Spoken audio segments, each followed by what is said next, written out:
creates questions the human mind cannot answer. Out of reach, past all we can see, hear, and touch, beyond all we understand, lies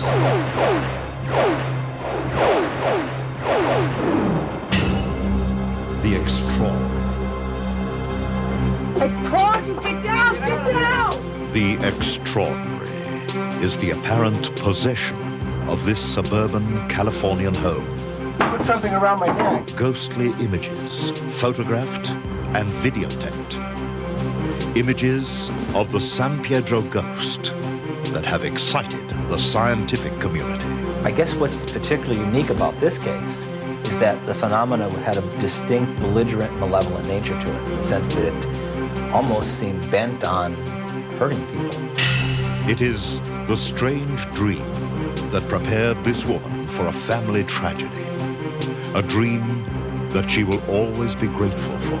I just believe that the dream was a warning to steal me from the shock that I was going to experience and the reality of what the dream actually meant.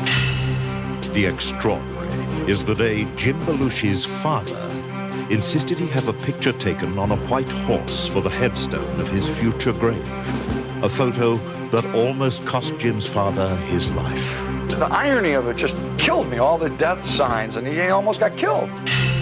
It is the remarkable link that this simple suburban man appears to have with the dead, and the secrets he is able to pass on to the living. Your mother have trouble to the chest area? Yes. Like a heart attack or such? Yes. The extraordinary is the untold story of a 4-year-old girl who predicted her own death after seeing mysterious pictures on the wall of her London home. Just some of the stories that lie beyond our normal understanding. Tonight, on The Extraordinary. That film is remarkable. It was shot 21 years ago. Good evening. I'm Warwick Moss. It is a story with the kind of disturbing undercurrent that built up over the Amityville horror incident. It is a ghost story, but with this one, there are photographs and videotape that have excited not only Hollywood and the US publishing world, but scientific circles as well. So far, the people that hold the evidence have kept wraps on most of it. But our investigation of the real story behind the hype has turned up elements we didn't expect, including some video of the San Pedro ghost.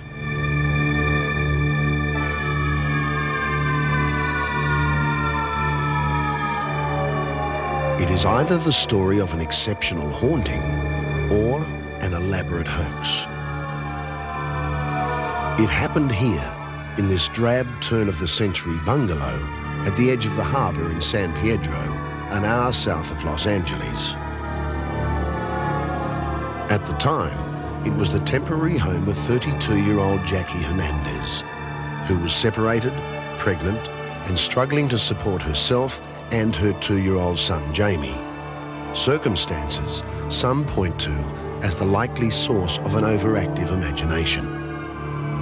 Like Amityville, the story embodies eyewitness accounts of foul-smelling bloody liquid oozing from walls, collapsing beds, ghostly apparitions, strange lights, and something extra. The first recorded attempted murder of a human by a ghost. The alleged victim was this man, Jeff Wheatcraft, a still photographer who was a member of a team that investigated the haunting. Wheatcraft is a former school principal with a master's degree in administration. Something did take me and put a plastic clothesline around my neck and pulled me to the side of the attic and hung me on a nail. It is this kind of testimony, photographs and videotape that has fired the imagination of publishers and movie makers. Jackie Hernandez's version of the haunting, the one that prompted the investigation, begins in 1988. She says it became a 3-year nightmare that involved not one, but 2 ghosts, one friendly, one vengeful. Her story came to the attention of University of California psychophysiologist Dr. Barry Taff, a long-time investigator of the paranormal.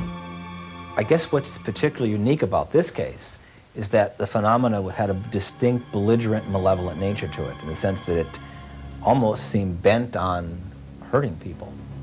Taft teamed up Wheatcraft with a professional cameraman, Barry Conrad, a self-described cynic when it comes to the supernatural. I wanted to see proof. I wanted to see something that would convince me personally that the phenomenon was real. Now, I had read a lot of material about haunting phenomena. In the beginning, Jackie's haunting experience began mildly enough, with her cat chasing unexplained shadows on the walls of the bungalow.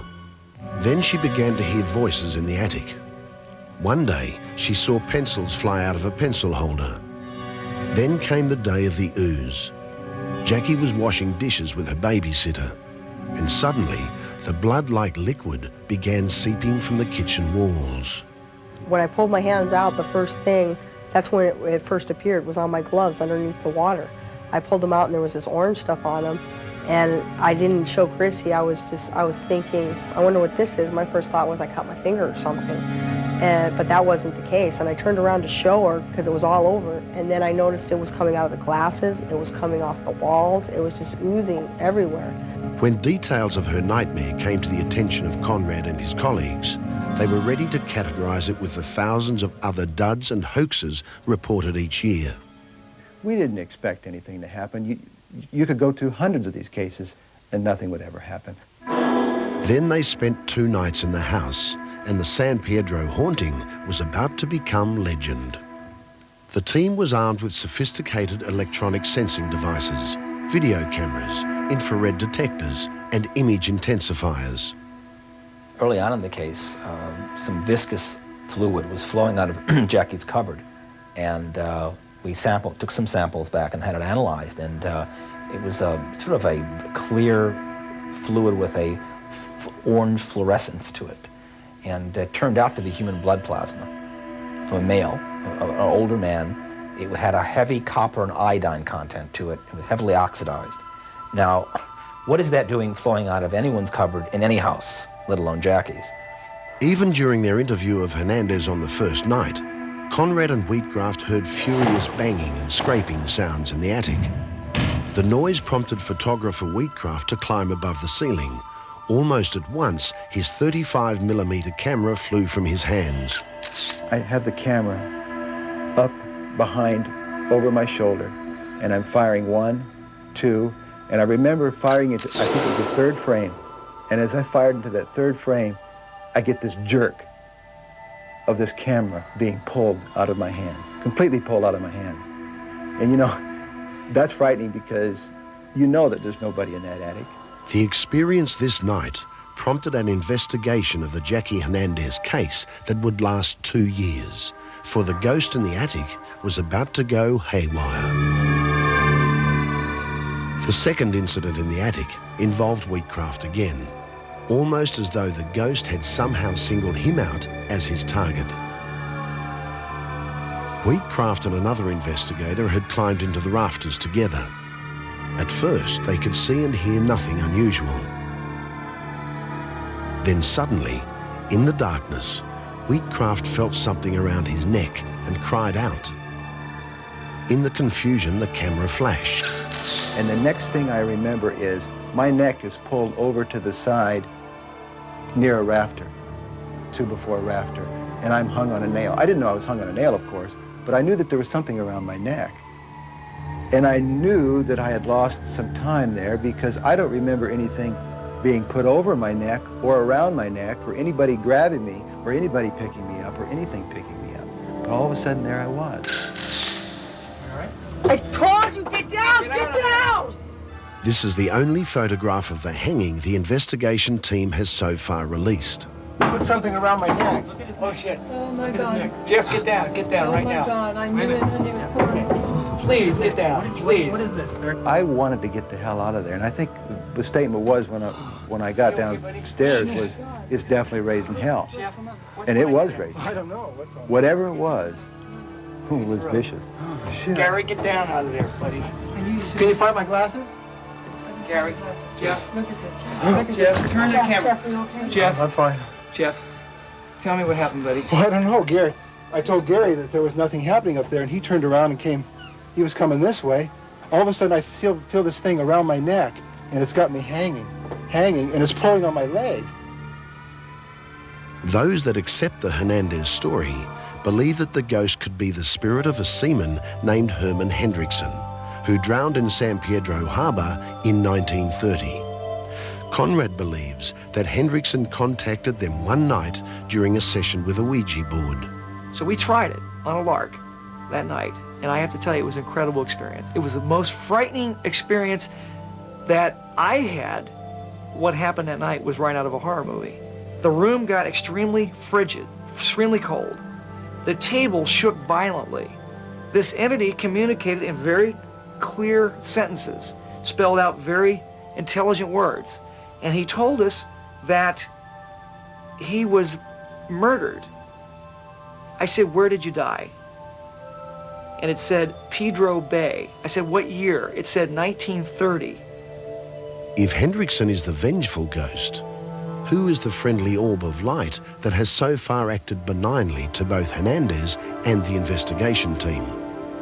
Jackie believes it is the spirit of the man who built the San Pedro bungalow, John Damon. Hernandez says both the friendly ghost and the vengeful one have left her alone the past 2 years since she settled in Los Angeles. She doesn't know where the bad one has gone, but believes the friendly one actually bid her a graceful farewell. Near the end of the haunting, Jackie says, the ball led her to the headstone of Herman Hendrickson in a San Pedro cemetery. It hovered above the grave for a moment, then suddenly disappeared.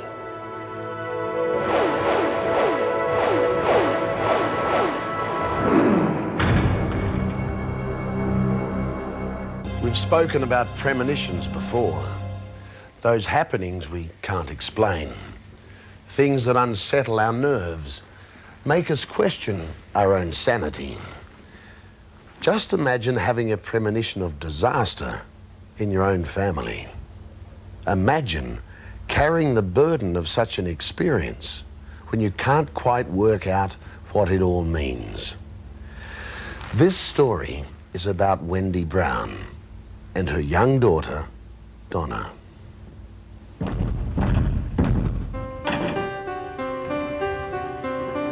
A dream.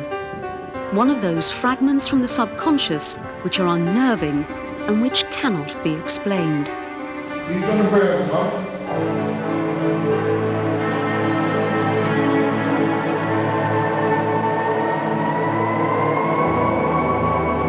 The dream, I believe, was trying to tell me that something was going to happen. And I just believe that the dream was a warning to steal me from the shock that I was going to experience and the reality of what the dream actually meant. Wendy Brown had that dream back in October 1988 when she was living in Plymouth on the southwest coast of England. It came to her the night before she was due to set off on a week's holiday with her teenage daughters, Donna and Beverly. And the dream was really strange because I was sitting in somebody's front room and the door opened straight into the front room, but I lived in a flat, so I'd never been in anybody's house where the door opened into the front room. And all of a sudden there was a loud banging on the door, and with that in burst a policeman. And he came straight over to me and said, "Are you Donna Brown's mum?" You Donna Brown's mum? And I said, "Oh my God, what's happened?" And he said, "It's all right." And he just walked out the door smiling.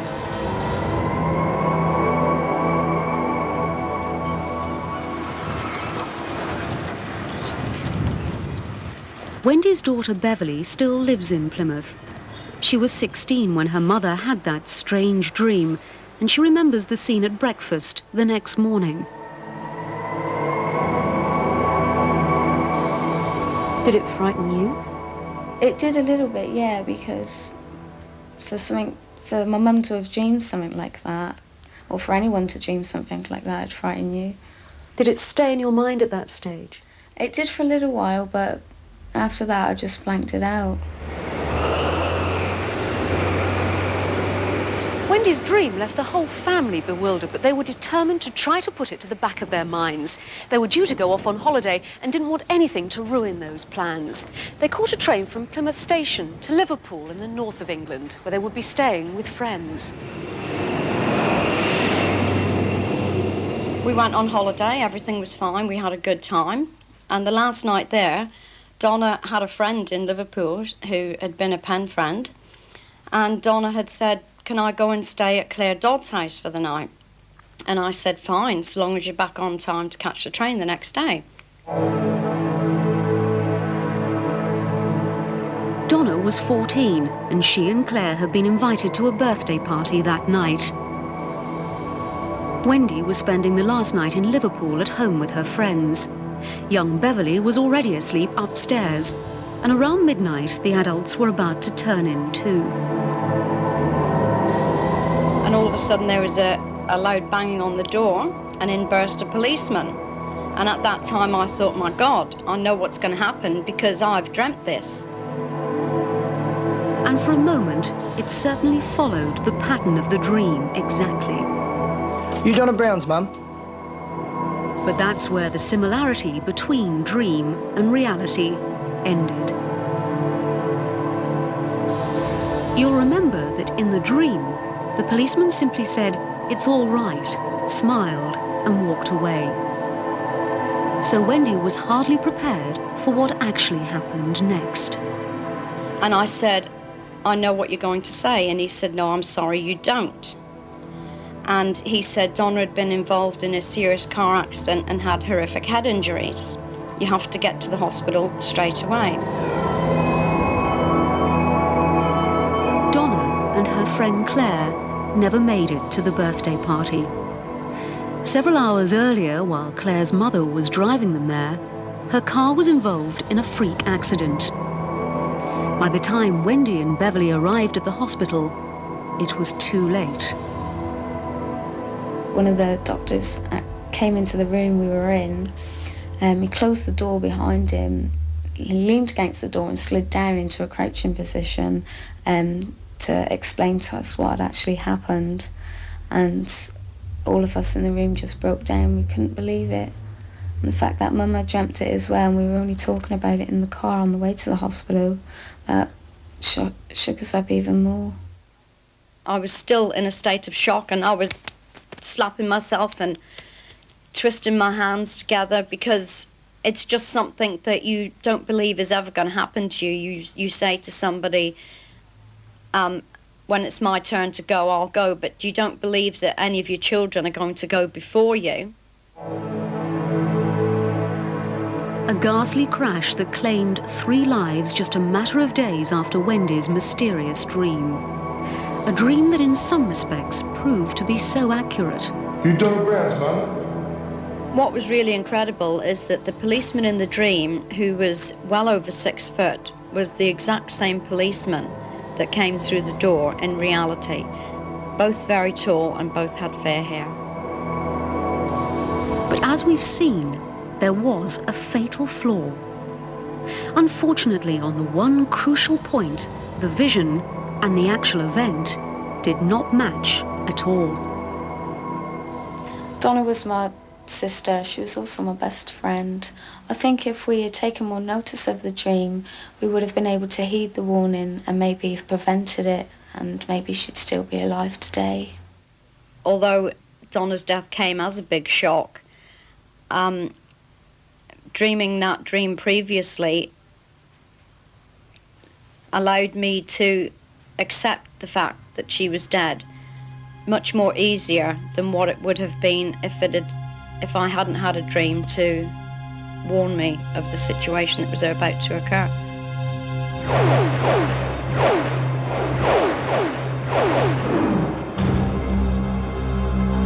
Coming up, the strange photo session that almost claimed the life of actor Jim Belushi's father. Well, he's got it in his head that he wants a picture of himself on his white horse, dressed in his cowboy outfit with his guns and his scarf and his hat, with the horse reared up. And he wants this picture on his gravestone. Secrets from the hereafter.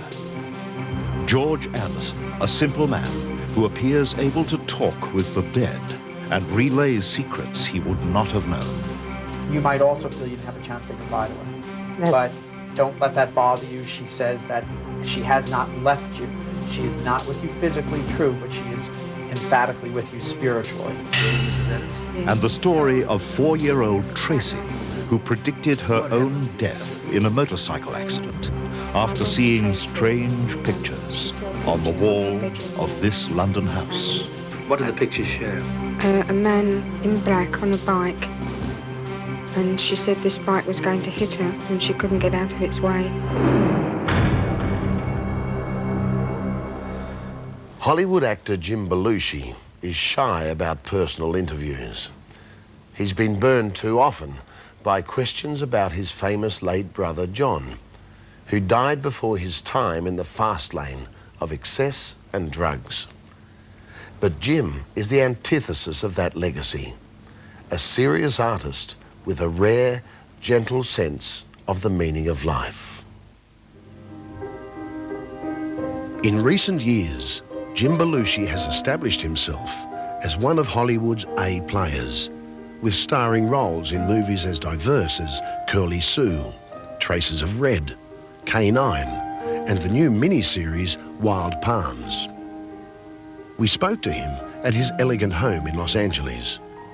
But as you'll be able to tell from the story he told us, neither Hollywood's bright lights nor its darkest moments have dimmed Belushi's simple appreciation of family life and values.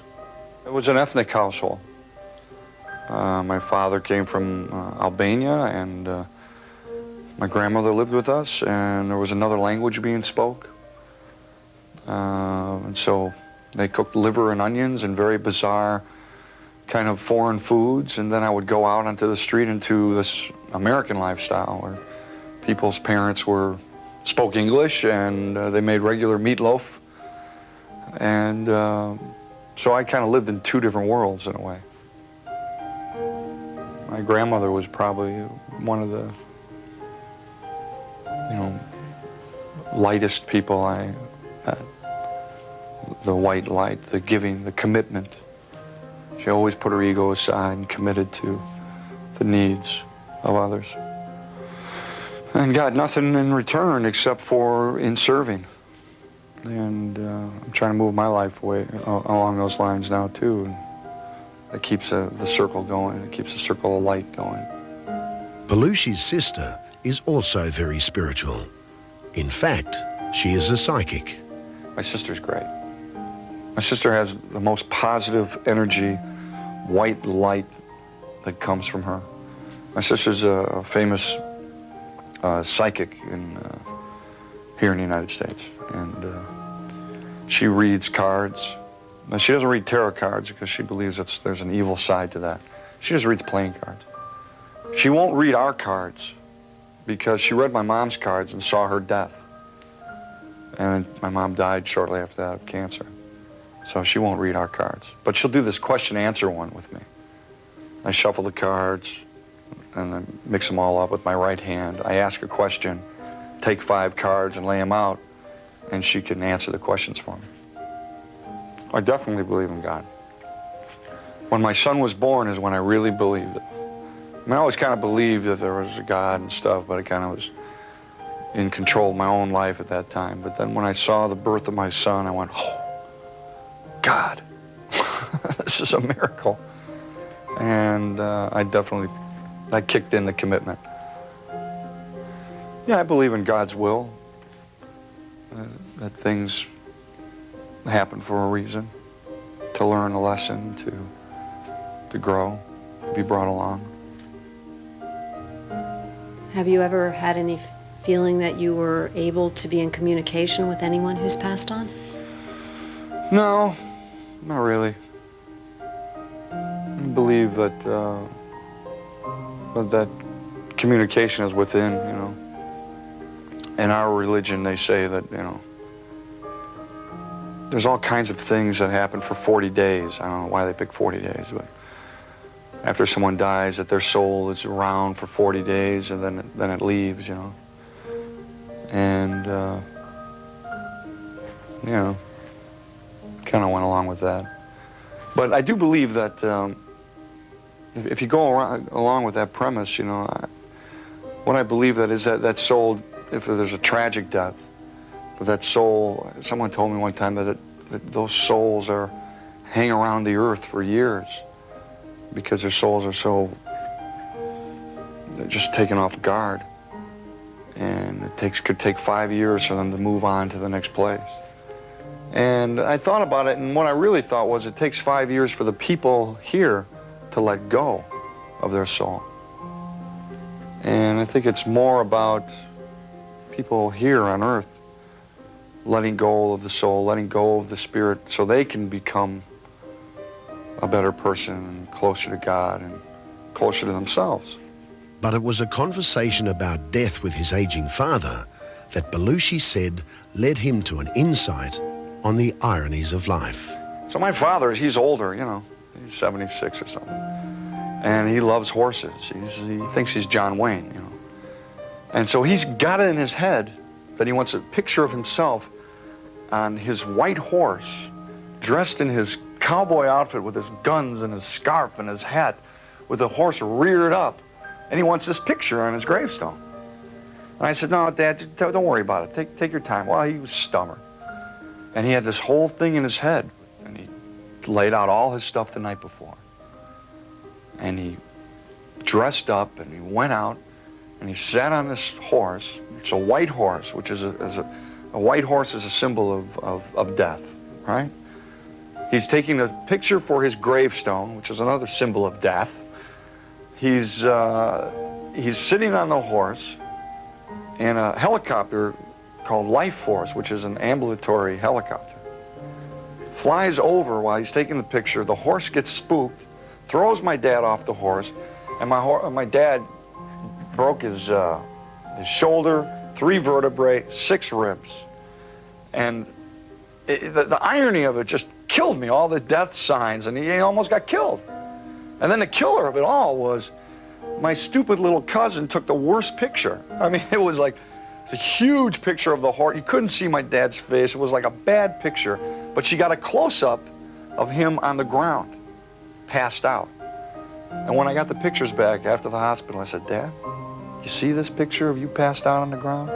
I said, this is the picture I'm going to put on your gravestone.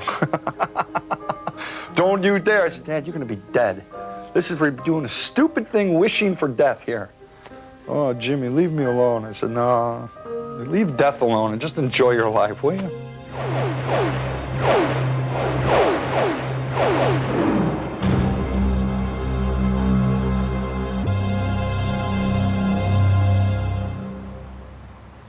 Four weeks ago, in the first episode of the series of The Extraordinary for this season, we witnessed the remarkable ability of a man named George Anderson. Thousands believe this simple suburban man may be the link between the living and the dead. Scribbling randomly on a notepad, he conducts sessions with people mourning departed loved ones. Our story brought enormous response from viewers, and tonight we take another look at one of those sessions. Anderson is a meticulous man who lives in an average suburban house on Long Island in New York. The ordinariness of his daily life belies the fact that he is the subject of 3 books, and there is a 2-year waiting list of people desperate for an appointment. One of the women in his waiting room this day is Linda. In a series of tests conducted by The Extraordinary, Linda is the second. She has waited more than a year in the hope Anderson can contact or receive a message from her departed mother, Helen. She is neither a believer nor a cynic. She says she simply wants to see what happens. George Anderson has never met her and has been told nothing about her loss. The session we will see here is as it happened.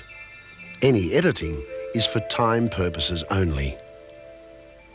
Linda Schrenk lost her mother Helen to a heart attack in 1990. As inseparable as they were in life, Linda has felt bonded to something in the hereafter.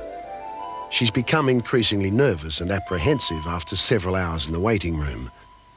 Before meeting George, she talked to us about her mother.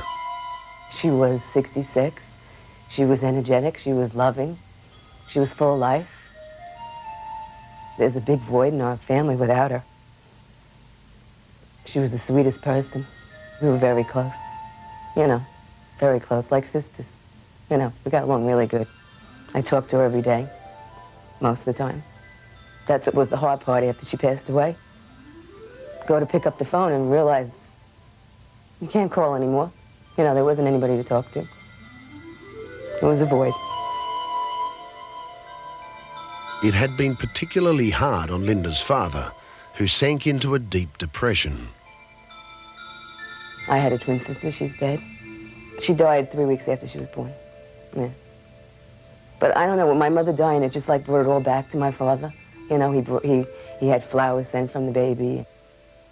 I hope that I can relay to my father that my mom's all right. She's happy. I would love to hear who met her at the other side, that she's at peace, that I'm sorry that I didn't get to say goodbye. This is what took place when Linda finally sat down with Anderson. She says, Mom, your mom? Mm-hmm. Okay, your mother keeps saying, sister is with me, sister is here, and I'm like, yeah, okay, you know, I'm trying to think, is it her sister or whatever? And then when I said, why does she keep saying sister is with me? So it's obviously your sister. Yeah, because your sister claims that she's there to welcome your mother into the light, that she's there for her. So again, your mom just wants you to know that she's all right and at peace. You might also feel you didn't have a chance to say goodbye to her. But don't let that bother you. She says that she has not left you. She is not with you physically, true, but she is emphatically with you spiritually. Your mother very devout? Very. Because she certainly likes what's in my room. Very devout. Your mother have trouble to the chest area? Yes. Like a heart attack or such? Yes. Because it feels like there's weakness in the chest and the breathing. Your dad having trouble with his health? He is. Because she keeps calling out to him, not that she's calling to him to join her. She just calls out to him in concern that there's expressed concern with his health. She calls to Anna, and also the same thing, there's a concern with health. Mm-hmm. So it's like, please tell you have heard from me, but she states a concern with health, tells her to watch where she's walking. Mm-hmm. More because her brain's ahead of her body than anything else. Also, Helen? That's my mom. Oh, thank heavens. She says she works with children in the hereafter, like following almost in the same line you do, not that they're necessarily handicapped, but helps them to cross over. But she said about being very good with children, so that's probably yourself. She always told me that. She just wants to let everybody know that she's all right and at peace. Please tell me you heard from Mom, you heard from Helen. You worry too much, she says. And when the water's calm, you're afraid, where's the shark? So she says, try to put yourself at peace. Like you worry because you didn't have a chance to say goodbye to her. Oh, you should have been there when she passed on. Oh, she had a lonely death. You're putting all these ideas in your head that just are not true. And your mother again says, once and for all, put yourself at peace. She knows that you love her, and that's what's important. Because not only you, mother and daughter, you're good pals. That was right. You know, unfortunately, you lose your mom, but you lose your best friend also. Immediately after the session ended, we spoke to Linda. She believed that Anderson had indeed contacted her mother, and there were certain details she felt gave him great credibility. He mentioned that Linda's mother was with Linda's twin sister. She said that she was with her mother and with my sister, who had passed away when she was a baby, and that all through her life, she had felt this stress of losing a baby. And I know that my mother felt that way.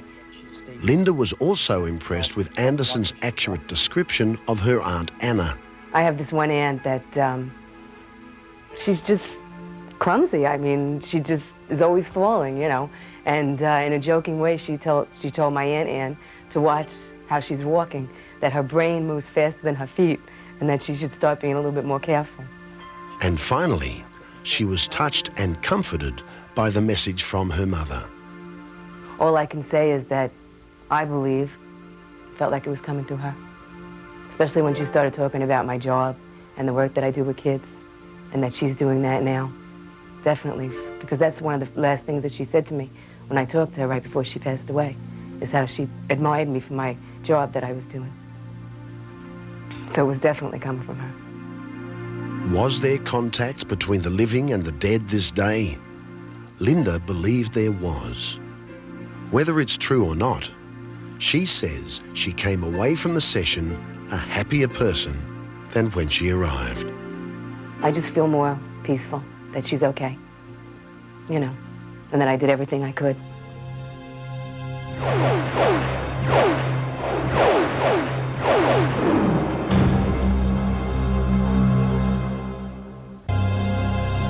In 1972, Australian media personality Keith Smith was at the prime of his television and radio career. He'd travelled widely, met many people, and worked with some of the biggest names in entertainment. But Keith was always fascinated by the supernatural. And that was what took him to London to visit a most peculiar haunted house. In it lived a family called Adams, a family racked by tragedy. You see, the young daughter of the family had predicted she would die in a motorcycle accident. And she did. She had seen her own death in pictures on the wall. This film has never been shown before and is unedited from Keith Smith's original cut. This is a rather remarkable house. You've heard, of course, that the English people are interested in ghosts and they believe in them. Well, some very interesting things have taken place in this house at 55 Imperial Avenue, Gillingham, which is about 30 miles from London. Inhabited by the Adams family, Mr. and Mrs. Adams and their children. And two of their children have been concerned with very, very eerie happenings. One of the experiences was associated with tragedy. And in this house today lives a small girl, about 4 years of age, and she actually sees things. We might persuade her to talk, we might not, but at least we can get the story from her mother, Mrs. Adams, who's waiting for us now.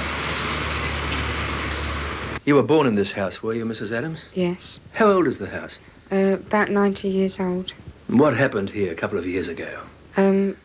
My daughter Tracy, she saw pictures on her bedroom wall, and What did the pictures show? a man in black on a bike, and she said this bike was going to hit her and she couldn't get out of its way. Sort of a nightmare, was it? We said it was a nightmare, but she said no, it was pictures on the wall. She didn't dream it. The man was dressed, how was he dressed? In black. Did he have anything with him or on anything, or? No. But on a bike? On a motor scooter. I see. And what happened as a consequence, or? A fortnight after this dream or nightmare, my daughter was killed by a bike. The man was dressed in black. That's amazing. And as a consequence of that, what happened in this house? My daughter Carol, then too, said that she could see and talk to her sister Tracy. And this is Carol here? Yes. And she was 2 then, that's 2 years ago? Yes. And she talked to her sister since? Quite frequently. Have you had any experiences with your little girl, say, at night upstairs? Yes. For 4 months, she talked every night and all night until dawn. And when did this first happen? What happened first of all, you know? My husband and I, it was late at night, were sitting downstairs and we heard a lullaby coming from Carol's room. Where's that, upstairs, is it? Yes. Mm-hmm. A lullaby. Did she know any lullabies? No. Was it sung by a man, woman, child? A child. Uh-huh. Any other voices? Carol was laughing and talking. And so you went upstairs, I suppose, did you? No. Oh. My husband went and got the people from next door. Mm-hmm. And you went upstairs? My husband and the young boy from next door went upstairs. And what did they find when they opened the door and went into the room upstairs? Carol was face downwards in her cot inside a pillowcase. Mm-hmm. My husband removed the pillowcase and Carol seemed to be asleep. She rubbed her eyes. What did you do with the pillowcase? He threw it. He doesn't know where it went. He just removed it and threw it across the room. And then?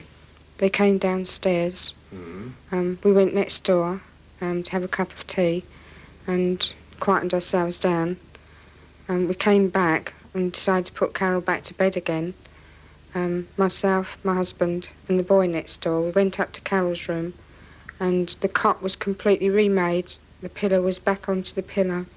Back in its place, all made? All made, as if she'd never been in a cot at all. Must have scared you. I was very frightened. Yes, imagine.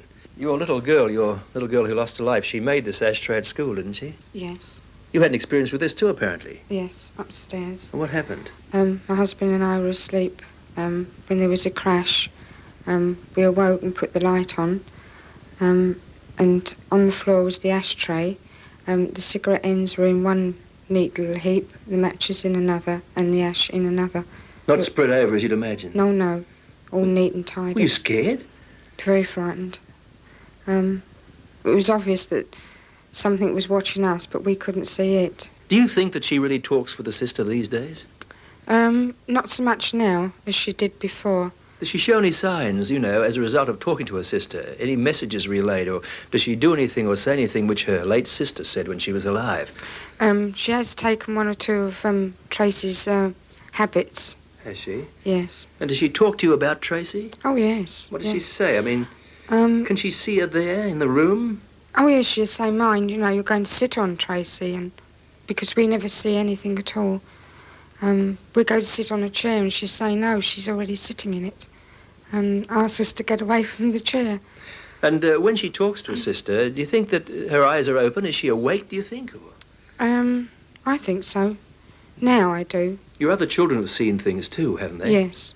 And how old are you, Kevin? 7.5. Well, what have you and your brother seen, and where was it?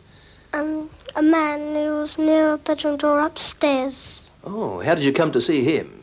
Who saw him first? My brother. What did he say to you? He said, come and have a look at this, Kevin. Oh, so you went and had a look at it? What was it like? It was a man dressed in grey and he had a big book in his hand. Was he solid or what? We could see through him. Could you? And how long did he stand there? For very long? No. And what did you and your brother do? Ran back in bed. I think I would have done the same thing. What's it like living in a house like this? It was frightening to start with, but now we're getting used to it and it's part of the family. And that, I think, is the understatement of the year.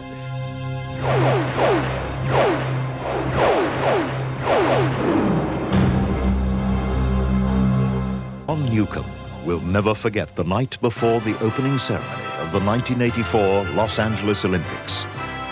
That was the night a strange image of his best mate came to visit. As it turned out, it was to say goodbye. 4 days later, I was out at dinner with a friend, and I started telling him about this story. And I got halfway through the story in the middle of the restaurant, and I just started crying. It was about 15 minutes before I could stop. And it was like a grieving came out from me. John Newcomb, with an untold story, next week.